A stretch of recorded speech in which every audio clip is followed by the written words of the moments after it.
Good evening, everyone. Corey Anderson here. Today is the 21st of June, and it is almost 10. Well, 30 minutes till 10. It's 9:30. Let's go ahead and finish chapter 15 of our lovely book from the Science of Being Well by Wallace Wattles. And if I recall correctly, the last chapter we went over, he was talking about breathing and the importance of breathing. Okay, and if you haven't gone over that with me, I encourage you to check that out before this one, because this time we are going to go over sleep. So, chapter 15, sleep. Vital powers renewed in sleep. Every living thing sleeps. Humans, animals, reptiles, fish, and insects sleep, and even plants have regular periods of slumber. And this is because it is in sleep that we come into such contact with the principle of life in nature that our own lives may be renewed. It is in sleep that the brain of man is recharged with vital energy, and the principle of health within him is given new strength. It is of the first importance, then, that we should sleep in a natural, normal, and perfectly healthy manner. Studying sleep, we note that the breathing is much deeper and more forcible and rhythmic than in a waking state. Much more air is inspired when asleep than when awake. And this tells us that the principle of health requires large quantities of some element in the atmosphere for the process of renewal. If you would surround sleep with natural conditions, then the first step is to see that you have an unlimited supply of fresh and pure air to breathe. Physicians have found that sleeping in the pure air of out of doors is very effective in the treatment of pulmonary troubles, and, taken in connection with the way of living and thinking prescribed in this book, you will find it is just as efficacious in curing every other sort of trouble. Do not take any halfway measures in this matter of securing pure air while you sleep. Ventilate your bedroom thoroughly, so thoroughly that it will be practically the same as sleeping out of doors. So, have your window open, have a fan next to it, have it blowing in nice cool air. Have a door and window open. Have one open on each side of the room if possible. If you cannot, have a good draught of air across the room. Pull the head of your bed close to the window door so that the air from without may come fully into your face. No matter how cold or unpleasant the weather, no matter how cold or unpleasant the weather, have a window open and open wide, and try to get a circulation of pure air through the room.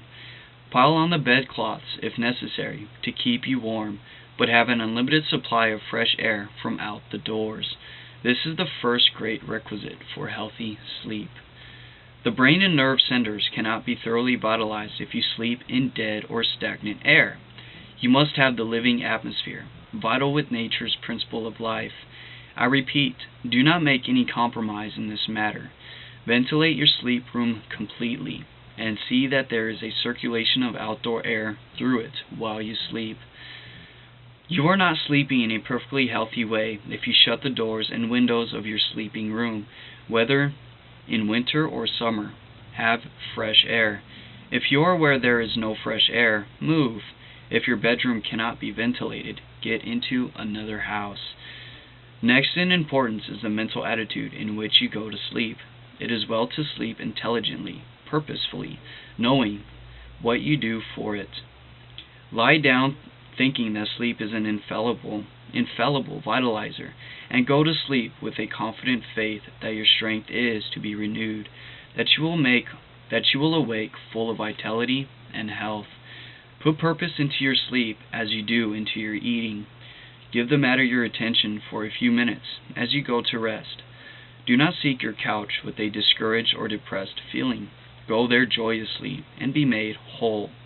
Do not forget the exercise of gratitude in going to sleep. Before your eyes are closed, or before you close your eyes, give thanks to God for having shown you the way to perfect health, and go to sleep with this grateful thought uppermost in your mind. A bedtime prayer of thanksgiving is a mighty good thing. It puts the principle of health within you into communication with its source. from which it is to receive new power while you are in the silence of unconsciousness. You may see that the requirements for perfectly healthy sleep are not difficult. First, to see that you breathe pure air from the outdoors while you sleep, and, second, to put the within into such with the living substance by a few minutes of grateful meditation as you go to bed. Observe these requirements, go to sleep in a thankful and confident frame of mind, and all will be well. If you have insomnia, do not let it worry you. While you lie awake, form your conception of health, meditate with thankfulness on the abundant life which is yours. Breathe and feel perfectly confident that you will sleep in due time, and you will. Insomnia, like every other ailment, must give way before the principle of health aroused to full constructive activity by the course of thought and action herein described. The reader will now comprehend that this is not at all burdensome or disagreeable to perform the voluntary functions of life in a perfectly healthy way. The perfectly healthy way is the easiest, simplest, most natural, and most pleasant way. The perfectly healthy way is the most natural way. The cultivation of health is not a work of art, difficulty, or strenuous labor. You have only to lay aside artificial observances of every kind, and eat, drink, breathe, and sleep in the most natural and delightful way. And if you do this, thinking health and only health, you will certainly be well. And that is the end of chapter 15 on sleeping. If you made it to the end of this video, thank you for watching it with me. And if you liked it, please share and subscribe. And we're going to go ahead and go over chapter 16 right now, and I'll see you guys in a minute.